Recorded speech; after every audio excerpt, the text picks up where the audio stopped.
Evening, friends. I am Shweta Milani. Today, we are going to discuss Ind AS. Yesterday, we discussed the introduction to Ind AS, how to apply Ind AS, how to converge from Indian GAAP to Ind AS. Then, we also studied the most important standards, which were asset-based standards. Those were Ind AS 16, Ind AS 40, and Ind AS 38. So, we covered property, plant, and equipment, intangible assets, and investment property yesterday. So yesterday we had this elaborate discussion on the asset-based standards.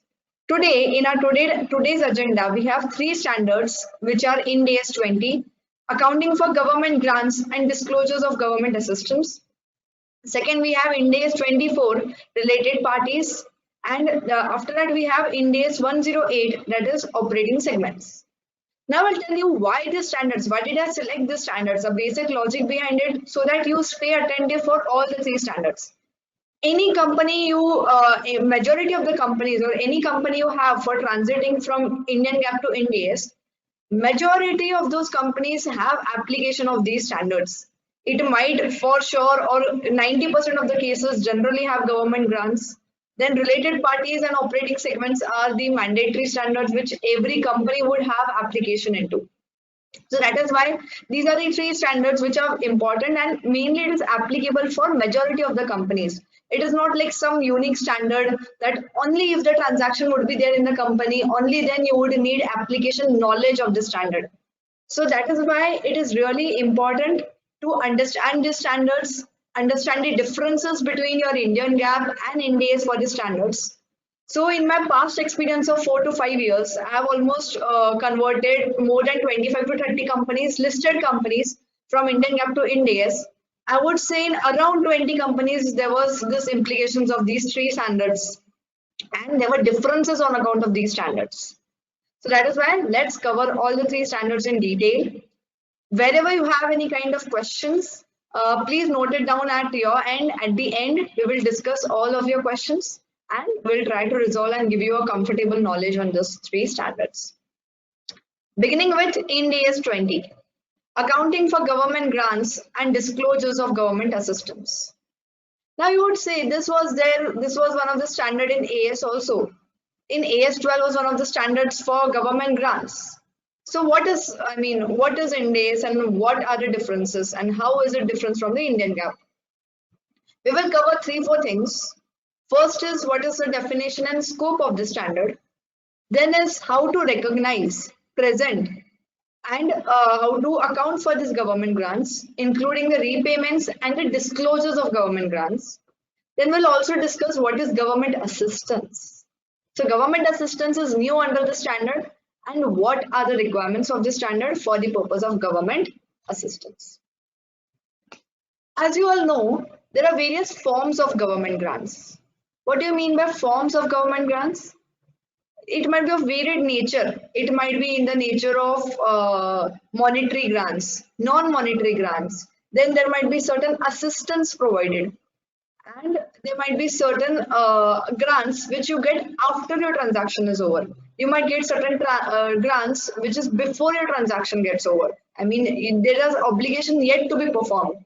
So there might be various varied conditions applicable to the grants. It might be different for different entities, or the conditions might be different for different kind of entities. So how to account for these grants and what are the relevant parameters for these grants? First of all, the main requirement of the standard is the assistance in whatever form, monetary, non-monetary, before the obligations, after the obligation is over, it should be from a government. That is mandatory in nature. Assistance provided by any other entity or any other form of organization is not covered under the standard. So for that, we should know what is the government. It is a government agencies or similar bodies, local, national or international, that is okay. But it should be a government agency or similar bodies. Then what is a government grant? Now, assistance provided to the company in the form of transfer of resources. So transfer of resources is really important, which should be there for the purpose of the government grants to an entity as a result of past transactions or future compliances. Now let's take certain examples. You would have heard of various grants in which For example, you set up a factory in a backward area. You get certain proportion of the capital cost incurred for the construction of the factory as a repayment to that organization. So this is what, after you construct the factory, after it is ready to use, after it is into the operating condition, after that you get the grant. So you have already performed the obligation. It is a past obligation against which you get a sanction amount. This might be one type of the grant. Second type might be for future compliances. It might be, for example, if you employ these many employees in the organization in future and you maintain these employees for a period of 5 years, we have already provided you with an amount, but the condition for a grant is for all the 5 years, these employees should be employed by the organization. If any of the employees, or say 70% of the employees, leave the organization, whatever might be the percentage, then this grant becomes refundable. So this might be one of the conditions in the grant. So this is the case of a future compliance.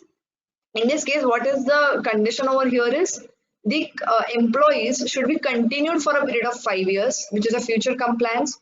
You have already received the amount of the grant, and accordingly, the obligation is yet to be performed by the entity. So it might be for past obligation or it might be for a future compliance. Now, one more concept is it might be, for example, for certain tax benefits that we are refunding you this much taxes. In any form, any assistance given by the government to the company will fall under the parameters of government grants. Now, let's understand one more thing. I'll give you practical examples and let's see how it is different. Many times in many categories or in many divisions of companies, to many sectors of companies, the government provides certain assistance. What does it mean? It is not a direct transfer of resource, but it is an indirect transfer of resource. So the government provides say technical assistance in form of, if you say certain aviation industry or certain security equipments manufacturing industry, the government provides certain assistance to that industries. Then in certain cases, in certain industries, say sugar industries or certain food products oriented industries, the government ensures that we will buy certain amount of your revenue. So whatever you generate, we will buy from you certain amount of revenue. Or it might be certain amount of your sales. Or other way would be, we would set up a price band for your goods. At that price itself, we will buy the output of your products. So for example, you say some sugar industries, they set up a minimum price. So whatever might be the case, at this price, we would ensure that the market price is not lower than this price. So this might be the case. So this is a thing of assistance that the government is providing to the organizations. So this assistance is not a direct transfer of resources, but it is just a kind of a benefit, a kind of an economic benefit that the entity is getting, which is under after meeting a certain criteria. So you understood the difference between what is transfer of resources and what is assistance. So in case of transfer of resources, certain monetary or non-monetary amount or benefit is getting transferred to the company. Non-monetary means transfer of an asset, transfer of a land, transfer of a building, transfer of certain plant and machineries. So this is a transfer itself, just it is not in a money form, it is in a non-monetary form. So these would form under the government grants category. And what is government assistance? So government assistance is such that you cannot differentiate that government is giving you this benefit from the normal transactions. तो अगर ये नहीं होता था तो क्या होता था? You cannot quantify that amounts. अगर गवर्नमेंट ने ये नहीं किया रहता था, गवर्नमेंट ने अगर प्राइस बैंड सेट नहीं की रहती थी for my sugar products, today I am a sugar industry in some rural area, अगर गवर्नमेंट ने मेरे शुगर के लिए प्राइस सेट नहीं किया रहता तो what would be my position? You can not directly quantify in monetary terms. It is an indirect or non-separable benefit that the government is giving to your organization. So this is a government assistance. And government grants, which is more common in nature, is a direct monetary or non-monetary transfer of benefits against which the entity has to comply with certain conditions, Those conditions might be past in nature, you have already performed those conditions, or those conditions might have to be performed in future. So those are future oriented activities. Now you would say, why do we discuss this? What is a government grant? What is a government assistance? Why is it really required? Government grant is or has to be accounted in the books of accounts and has to be disclosed in the books of accounts. So both are applicable for government grants, accounting as well as the disclosure is applicable. Whereas for a government assistance, only disclosure is applicable. Logically think why? The basic fundamental of government assistance is that you cannot quantify or you cannot give a monetary amount to it. You cannot separate it from your normal business transactions. If you cannot quantify it or separate it from your normal business transactions, how will you account for such government assistance? That is why only disclosure in your financial statements is required that entity is receiving such kind of economic benefits from the government, and this is the nature or type of that economic benefit received by the entity. So I will write in my financial statements in my notes to account that the government has set a price band for my goods. Accordingly, the goods are to be sold in that price band, and which is a government assistance provided to the company. Nothing else, no accounting, nothing required for such government assistance.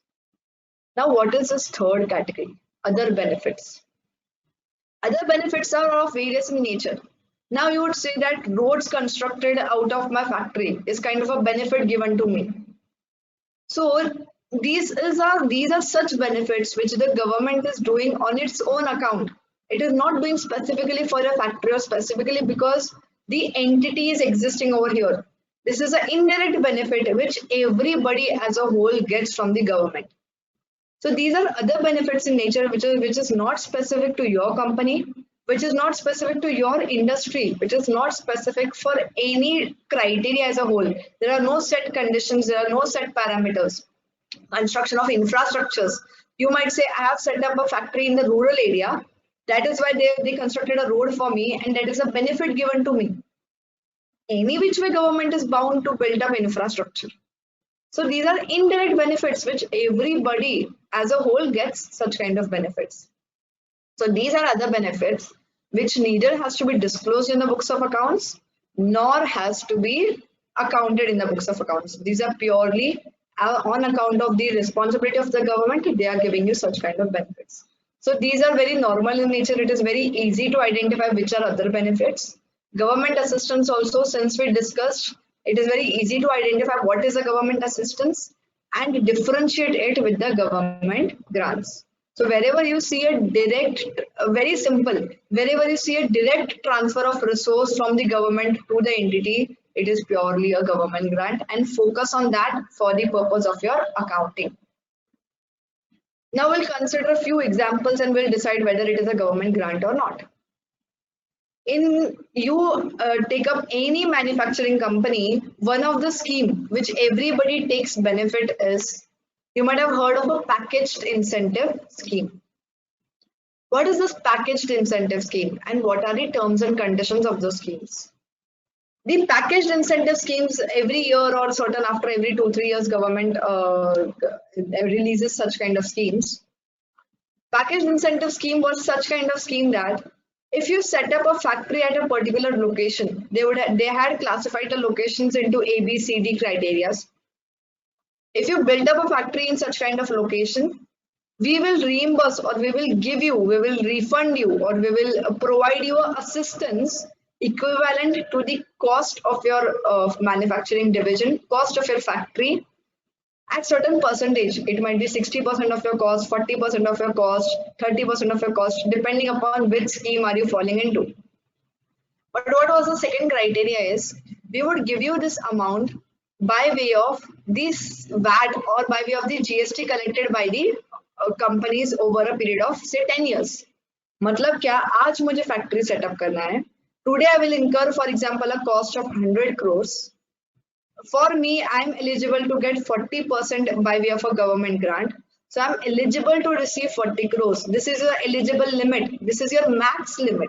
You cannot go, or your benefit cannot go above the limit of 40 crores. But how will I give you this amount? I won't give you at once. The government says, I won't give you this amount at once. I would give it to you over a period of 10 years by way of refund of your duties collected. So whatever duty you might have collected, I will refund it to you back. It might be they might have covered stamp duty, electricity duty, any direct taxes like at the time VAT, now GST, whatever it would be. So understand the concept. There are two conditions over here.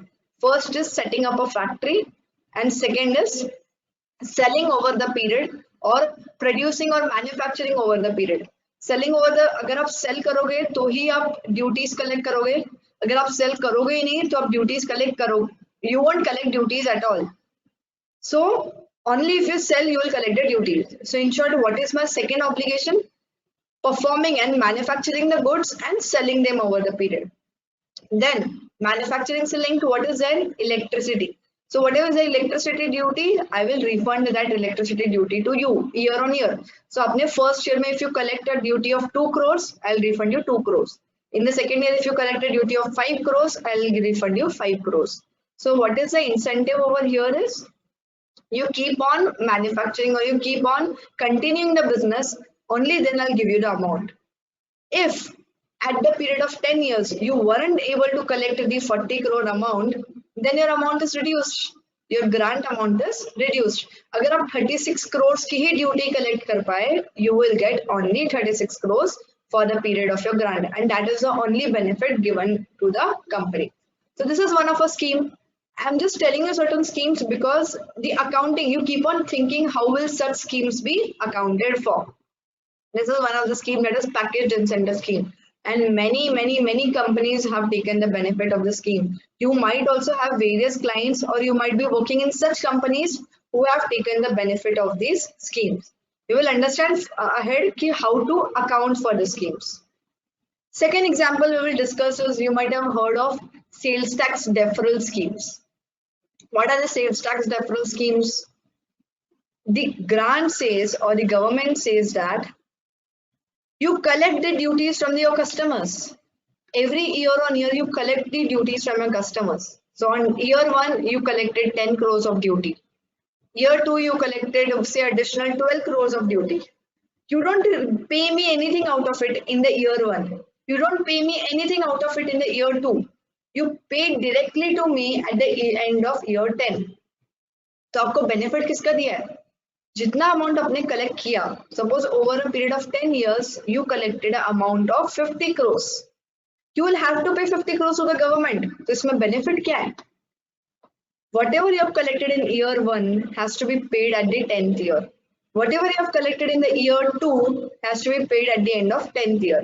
So you get this amount to be used in the business. You get it as a working capital benefit, or you get that amount to be used in your business. So you get a additional kind of a financing that the government is doing for your business. So this is the one type of grant. Third, simpler type of grant might be, for example, a cold chain subsidy. You set up these selected cold chain units into your organization, into your company. Once I'm satisfied with the criteria given for the cold chain units, I'll reimburse you this much percentage of your cost of the plant and machinery. A simple, not more, not many conditions attached. Another type, you import. Whenever you import, you pay customs duty. If you export these goods, I will refund this customs duty back to you, is what government says. How to account for these kind of grants, or how is it different from the accounting under the Indian GAAP? Another classic example would be, I'm not giving you a monetary benefit, I'm giving you a loan. So government says, I'm giving you a loan of say rupees 10 crores. I won't charge you any interest, or I would charge you a nominal interest on that loan. If you go to the bank for taking a loan, bank will charge you 11%, but I would charge you only 2% because this industry is an emerging industry. So government wants that industry to be grown or to be motivated. That is why the government gives the loan at say 2% interest rate. So what is the monetary benefit over here? You are getting the amount at a reduced interest rate. If you would have gone to the bank the interest that would have been charged was 11%, and since the amount is getting received by the government, you're getting it at 2%. So this is another type of grant. You understand, even during this COVID norms, the government has given various types of grants in India, outside India, or wherever it might be.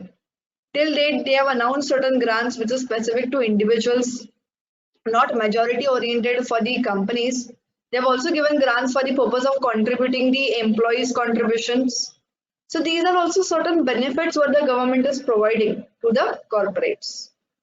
Now, one by one, we will understand how to account for these grants. I had discussed various examples to just give you a brainstorming of what are the various types of grants which are existing as of now and how to account for these grants. First of all, whenever you receive a government grant, it is very important to identify whether it is an asset related grant or an income related grant, the basics. When will you decide whether it is an asset or income related grant? If the grant is received to acquire an asset by way of purchase or construction or whatever, if it is directly linked to the acquisition of an asset, then it is an asset related grant. If it is not an asset related grant, automatically it is an income related grant. Why I'm focusing on this?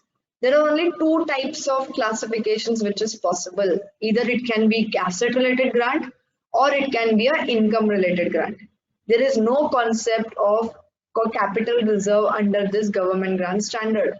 So previously, what concept did we have? That if the grant is in the nature of promoter's contribution, then you have to transfer the grant to a capital reserve and no accounting of asset related or income related grant is required.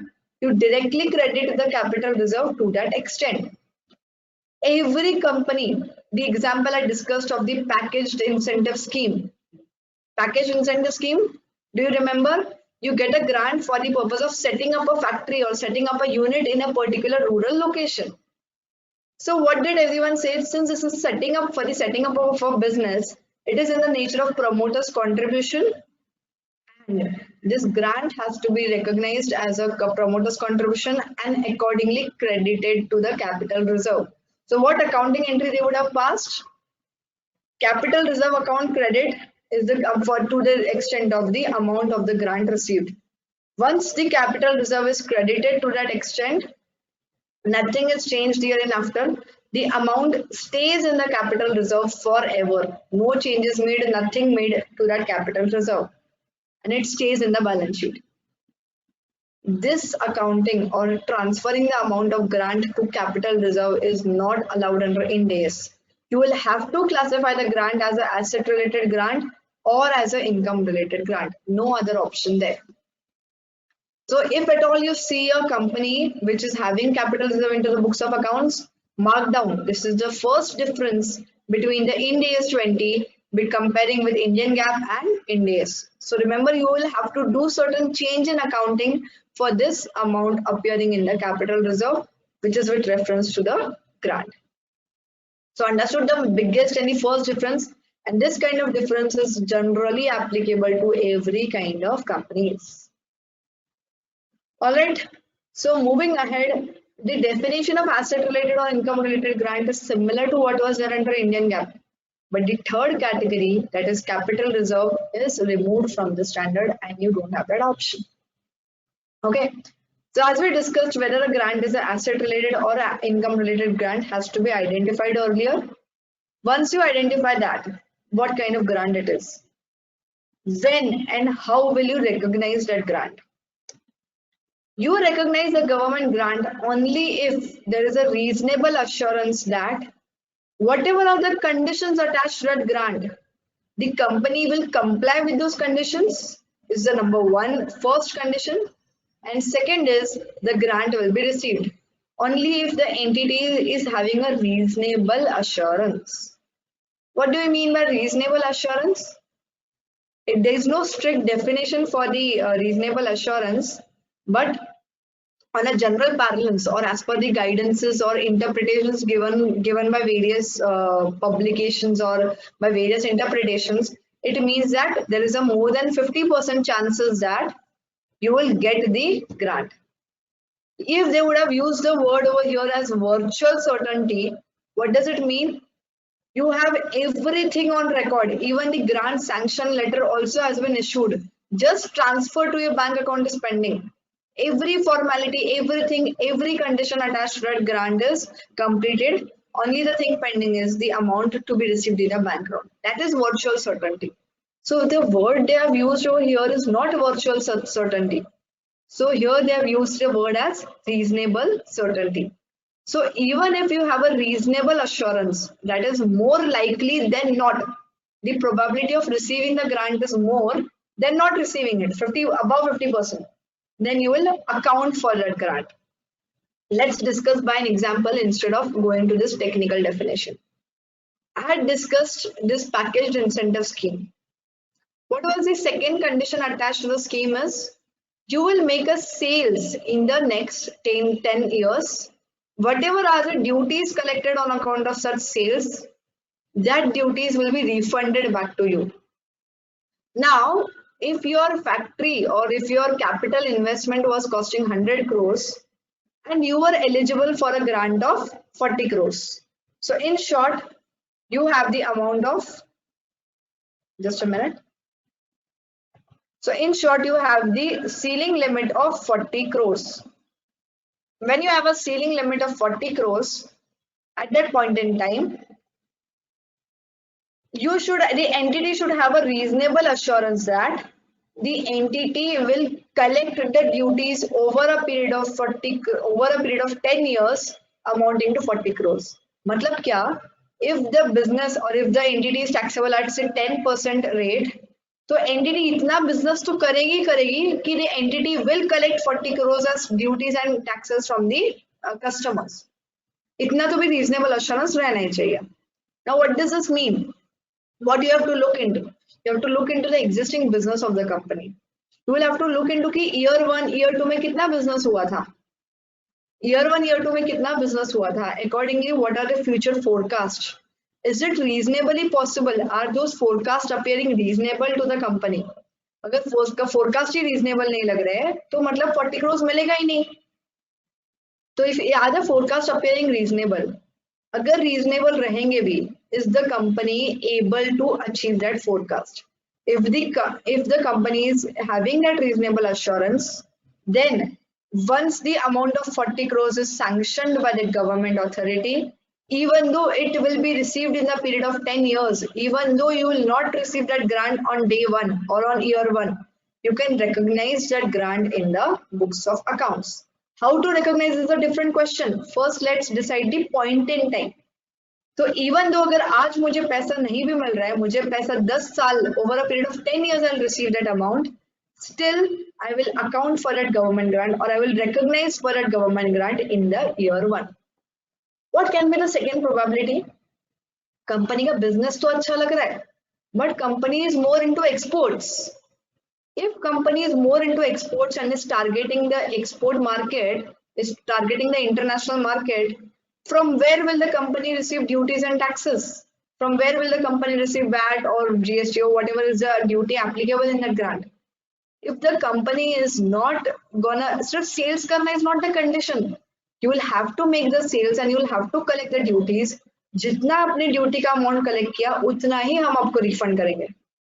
If you're gonna refund only that much amount, and if I'm targeting more towards the export business, that means I do not have the reasonable assurance that I will meet the conditions mentioned in the grant sanction letter. So eventually I might decide that I will not recognize the grant in year 1. I will recognize the grant as and when it will be received. So जो साल में जितना sale होगा, so suppose year 1 the sale amount is say 100 crores and the taxes amount is say 5 crores at the rate 5%, then I'll recognize the grant to the extent of that 5 crores and I'll not recognize the entire 40 crores in year 1. I hope it is clear to you. You might not wait till the exact receipt in your bank account. You might only wait till the sales occur. If my financial year 17-18 is over, If I'm reasonable, I'm having the guarantee that I've made these sales and I've achieved the sales, I might recognize a grant equivalent to the amount of the duties collected, and the actual debit in the bank account might happen after say 2 months, 3 months, next financial year mein hoga. That doesn't make a difference.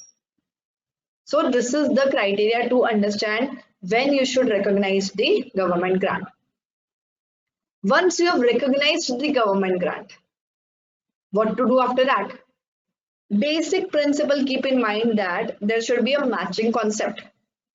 The government grants should be recognized in the financial statements pertaining or matching with the year to which you receive the benefits. जो साल में उसका benefit मिल रहा है, the grant should be recognized in the financial statements in your profit and loss as income over that period. So your profits or your expenses should be compensated by the government benefit received as income. Now we would say if the obligations are already performed, what if the obligations are already performed in past? If the obligations are already performed in past, then you'll recognize the grant immediately in the year in which you get the reasonable assurance of the receipt of grant. So because you don't have any further obligations, because nothing is left, everything has been done previously, that is why you recognize the grant as income in the year in which you either receive the grant or in the year in which you have a reasonable assurance of receiving that grant.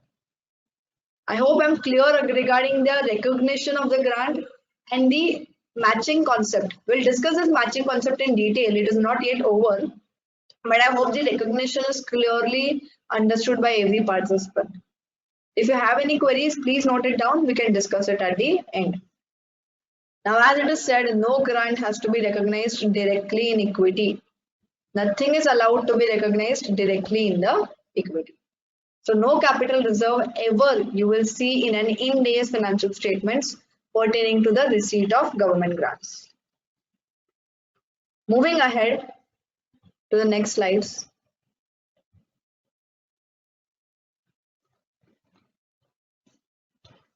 As we discussed, whether it is an asset related grant or a income related grant. Now, if you decide that the grant is an asset related grant, how to account for it? Which account should be debited? Which account should be credited? If you decide if it is an asset related grant, then you have two options. Either you can set up a deferred liability, deferred government grant liability, or a deferred income account.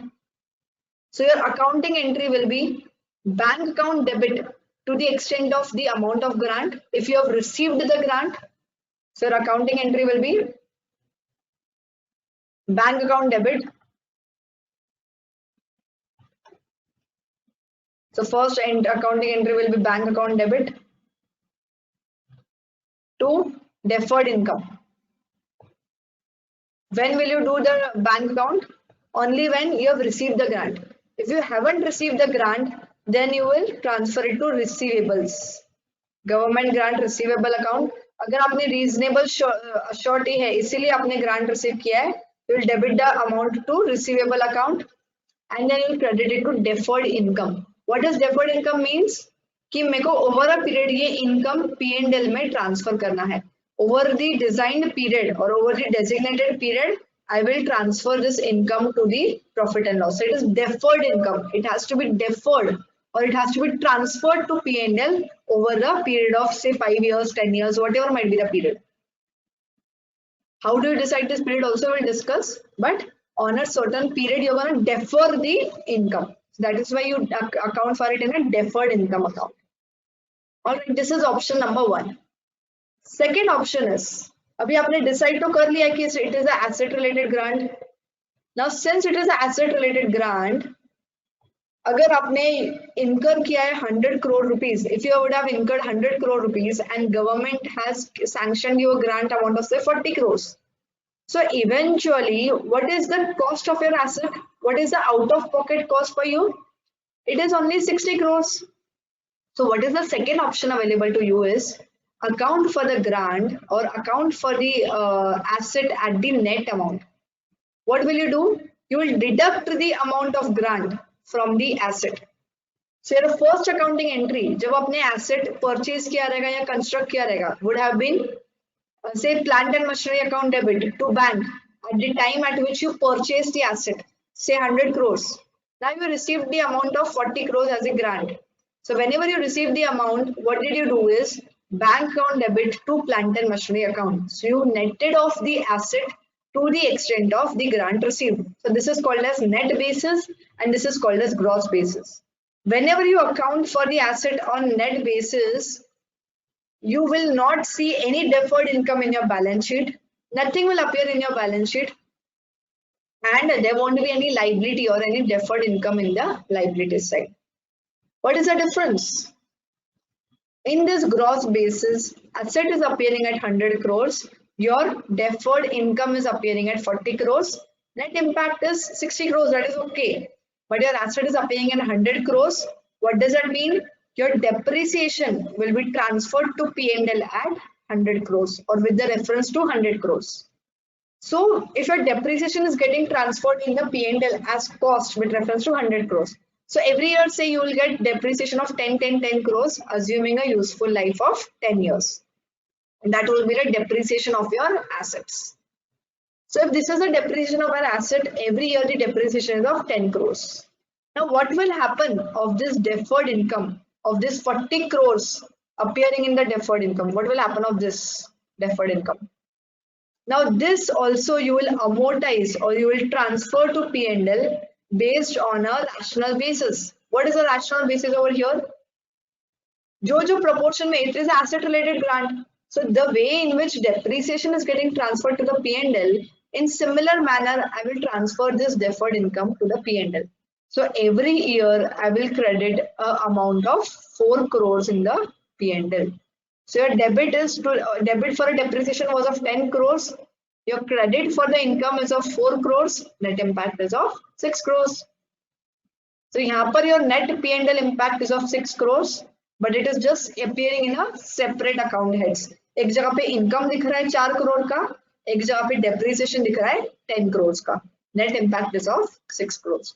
Whereas when you are following the net basis, in that cases, you will have a reduced depreciation in the books of accounts, which will directly be appearing at 6 crores. So directly netted of depreciation ही आपके books में दिखेगा. Now you would say how to identify which approach should be followed or what is the drawback of each approach. There is no drawback as such, but I would say only one difference is in case of net basis, the readers of the financial statements do not understand your real investment in the capital or your real investment in your assets, since your asset value appears very at a reduced amount and it doesn't give you what was the real investment in your asset, how much was what you incurred and how much amount did you receive from the government. Whereas in this gross basis accounting, you understand what is your actual cost of the asset. Your actual cost of the asset gets reflected in the gross block. Accordingly, your depreciation gets reflected in the WDV, and accordingly you get a fair or rather more better picture in the gross basis. This is my view. Otherwise, there is no restriction. You have it as an option. Previously, when Ind AS 20 was issued earlier at its first instance, which was applicable to the phase 1 and phase 2 companies, only this basis was not allowed. They had only one option. So now you have both the options. You can do it at gross basis also and you can do it at the net basis also. This amendment was recently issued, I would say in 2018, I guess. After 2018 amendment, herein after you have both the options available to you, you can decide either gross or net, whatever is feasible for your company. So this is about the gross and net accounting of the fixed assets. I hope it is clear to you. I will move ahead. This we have discussed about the gross and net basis accounting. We'll move ahead to the next grants, that is the non-monetary grants. What is a non-monetary grant? As I said, a non-monetary grant is Either you receive certain kind of asset from the government. It might be a land, it might be a plant and machinery, it might be a building of whatever nature. For example, there is a company, a listed company into the business of say oils and engines in Pune. They have received certain grant or certain land from the government. They would have received in the year of 1940s, 1950s. We don't know when. So at that point in time, industry was so stagnant that government was requiring players or government was requiring industrialists to come up and build up certain manufacturing divisions. So at that point in time, government gave them free of cost land. They told them set up a factory over here, build up employment for these many people. But we will give you land free of cost. But set up a factory over here and give the employment to the nearby areas. It would help in various your industry or that area would develop automatically if an industry is present over there. So on such account, government gives certain free non-monetary benefits to the companies. What to do in that case? How to account for such non-monetary benefit? Since it is a non-monetary benefit, no out-of-pocket cost is there. The company has not given anything. I have received the land. I didn't pay a penny for that land. So what should I account or how should I account for this grant? In such cases, you account for that grant, you have two options. You either account it at fair value. So you either account it at fair value or you account it at a nominal value. So you have these two options. What does it mean fair value? There is a separate standard in Ind AS 113 of how to compute a fair value, but on a reasonable basis or to give you a brief idea, there are various three methods given: income method, asset method, and two, three methods given: market approach, income approach. So you can use either of the approach and fair value that non-monetary asset received and account for that grant in the books of accounts. Or you have a second option, that is a nominal value. So whatever nominal cost you would, if you would have incurred certain basic costs like registration fees or whatever it might be, you can account the grant at that amount. Or if there is zero cost incurred, then you can account that grant at say rupee 1. But account for that grant in the books of account. Don't let it go unaccounted. Even that is okay.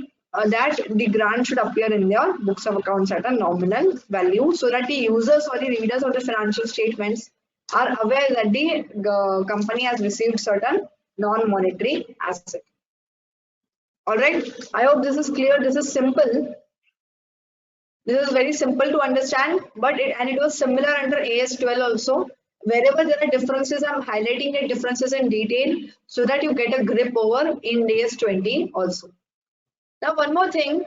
Previously, when Ind AS was issued, Ind AS 20 was previously issued for phase 1 and phase 2 companies. They had only one method of accounting the non-monetary assets, that was only at fair value. The Ind AS 20, which was a previous Ind AS before the amendment, didn't give the option of recording the grant at nominal value. After the amendment, which was made in 2018, they gave even the nominal value option is also allowed under Ind AS. This is in line with IFRS. Even in IFRS, you have fair value and nominal value method allowed. You have both the methods. Why did previously government deviate from IFRS? That is a question. And they brought it again in line with IFRS by giving both these options, by allowing both these options. All right. So moving ahead to the next slide. Once we have carried the accounting for these grants, how to disclose these grants? What all you have to disclose? You will have to disclose the accounting policy and the methods of presentation. So what is the accounting policy you have adopted? And what is your method of presentation? Have you followed net basis? Have you followed gross basis? Have you accounted for the non-monetary grants at a fair value or at a nominal value? So whatever are the methods of presentation has to be specified. You will also have to specify the nature and extent of the grant received. These both are same. जैसे Indian GAAP में था, ये दोनों disclosures थे Indian GAAP में भी. What was not there under Indian GAAP is the unfulfilled conditions and other contingencies attached to the government grants. Whatever are the unfulfilled conditions attached to that government grant has to be disclosed in your financial statements.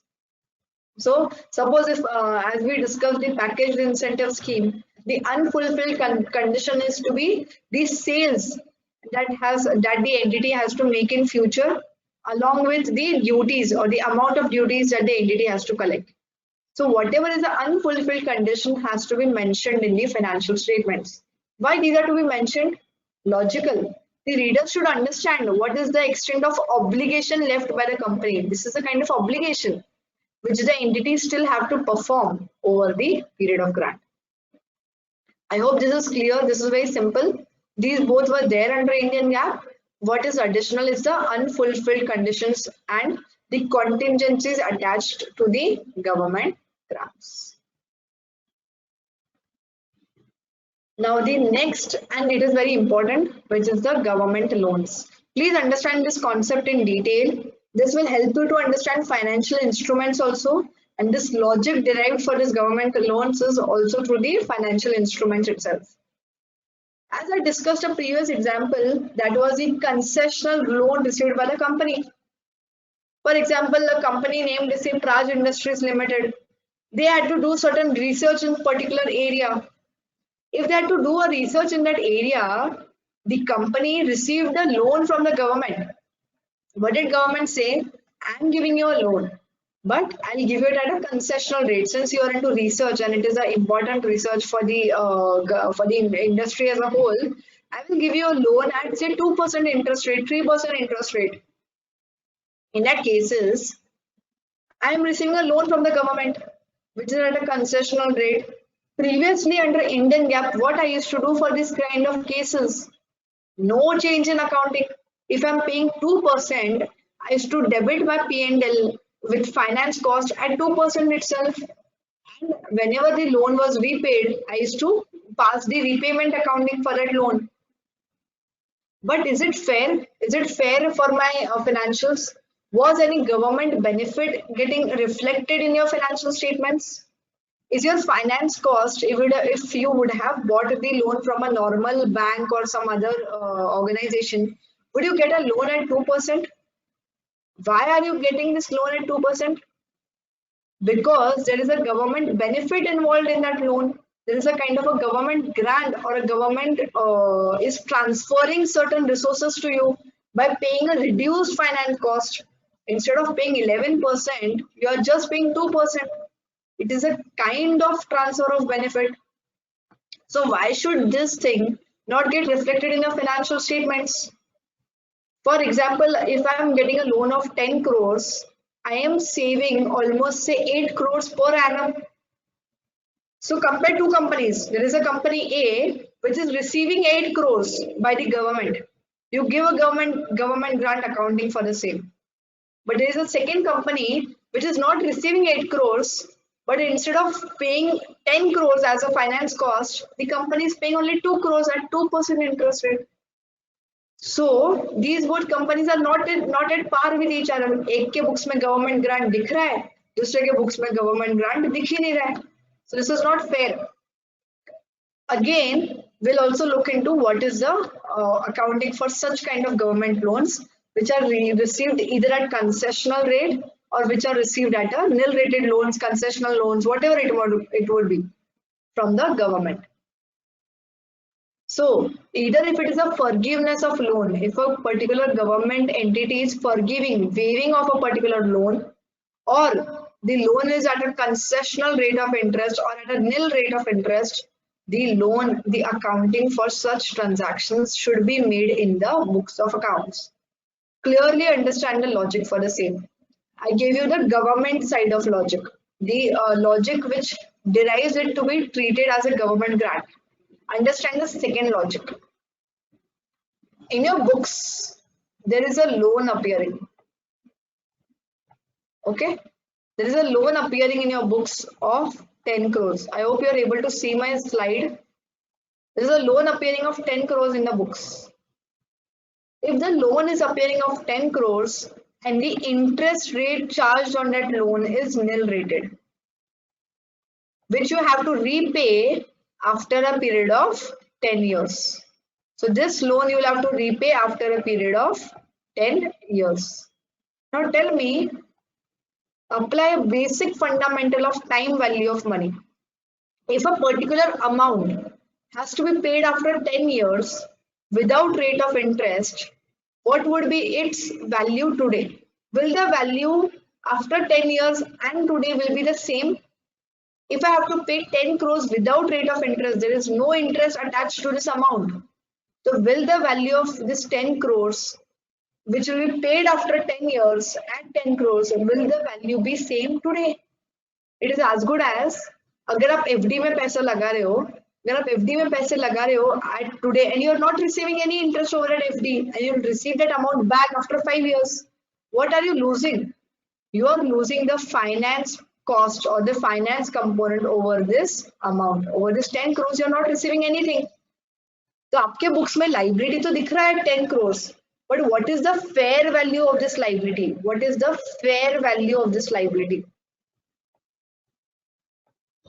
So what is the fair value of this liability? अगर आपको एक liability है जो 10 साल के बाद पे करना है और कुछ भी इंटरेस्ट रेट नहीं पे करना है, तो what is its present value today? What will you, how will you identify the fair value? आज ये पैसे का क्या, what will be the value of this money today? So what will you do? You will discount this 10 crores, bring it to the current value and decide or determine or compute what is the value today. Say 7 crores.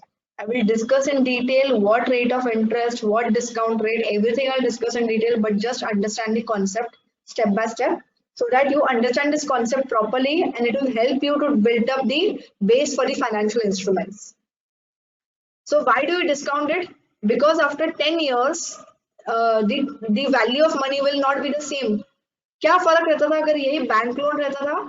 If I'm getting this as a bank loan amount of 10 crores, I am paying a rate of interest. I am paying the time value for that money. I am paying interest rate at the rate of 11%, 10%, whatever it is.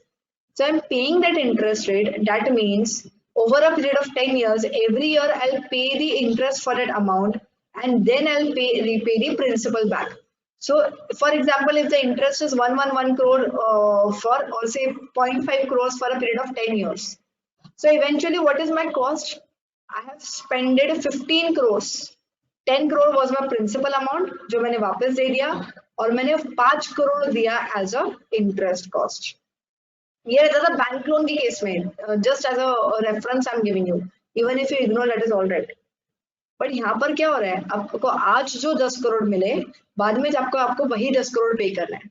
So that is why the value is not same or there is no time value money involved over here. There is no finance component involved over here. That is why what do you do is you fair value it or you discount it to the present value. आज इसी की value क्या रहती थी? I will derive at that value. Now you will ask what will be the interest rate? What will be the interest rate? The interest rate would be compare. अगर आपने यही पैसा बाहर से लिया रहता, if you would have borrowed this amount from a bank, from or any other organization, what would be the rate of interest charged to you? जो भी है, so in short it is your incremental borrowing rate. अगर आपको incremental borrowing rate कितने पे मिलता था, say 11%, say 10%, at that rate of interest you will discount that amount and bring it to present value. So as good as the 10 crore का amount you will bring it to 7 crores and that is the real value in the balance sheet. So आज इसकी value 7 crore है जो 10 साल के बाद जिसकी value बन जाएगी 10 करोड़. ठीक है? Got my point? I hope everybody is understanding this concept. Even if it is slow to understand, once you read it again, it will be better to understand this concept. तो जो आपको आज value है, you will bring it to 7 crores and you'll account for it at 7 crores. So if you have a nil rated loan, जो amount 10 crore का है उसका आप आज अकाउंटिंग करोगे, you will account for that loan at 7 crores today. Where will the difference go? आपको जो पैसा 10 करोड़ मिला है, so your bank account has been debited by 10 crores. You are saying recognize the loan at 7 crores. Where will the difference go? Where will the difference of 3 crores go? It will go to the government grant. So your government grant account will be credited by that amount. So this is the government grant which will be credited by the difference. So your accounting entry will be 10 crore account debit for the bank. This will go to bank. Your 7 crore will be the loan amount, which is the liability amount. This is the loan amount. And your 3 crore will be given to the government grant or as a deferred income. अभी इसको आप normal government grant के accounting norms apply करोगे. If it is asset related grant तो depreciation के हिसाब से amortise करो. If it is income related grant तो इनकम के हिसाब से आप P&L में लेके जाओ. What ever it is, you will follow the normal government grant principles here and after. But at least एक गवर्नमेंट ग्रांट है, ये आपको कंप्यूट करना पड़ेगा, which was not at all there under your Indian gap. आप ऐसा कुछ भी नहीं करते थे in the previous gap. And this is the difference between the Indian GAAP and the Ind AS. Concessional rate of return on loans and nil rate of interest on the loans has to be accounted for. We will take a detailed example on this to clarify your concepts. If you have any queries, please note it down. I know it is a new concept, so you might have certain queries. We will discuss it in detailed manner after the session. Now, entity A receives a concessional loan from the government of India for the purpose of research in pharmaceutical drugs. The amount of loan is 500 million to be repaid after 5 years. The government charges only 2% rate of interest to be repaid at the end of each year. So at the end of each year, what you have to do is repay only 2% as an interest, and after that, at the end, you repay the principal amount. So in short, what is the government giving the benefit over here? The benefit of the reduced finance cost is the assistance given by the government. So reduced finance cost is my assistance given. So what will I do?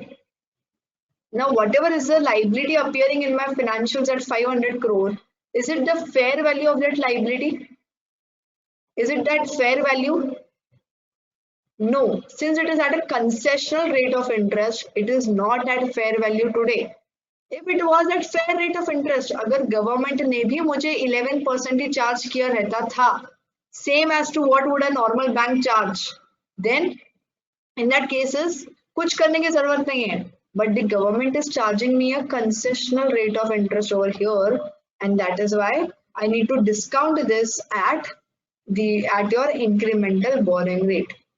So we'll discount this amount at an incremental borrowing rate. So assume for that entity, the incremental borrowing rate is 11%. Whatever are my cash flows, all these cash flows I will discount using my incremental borrowing rate, which is 11%. You will arrive at a present value of that grant.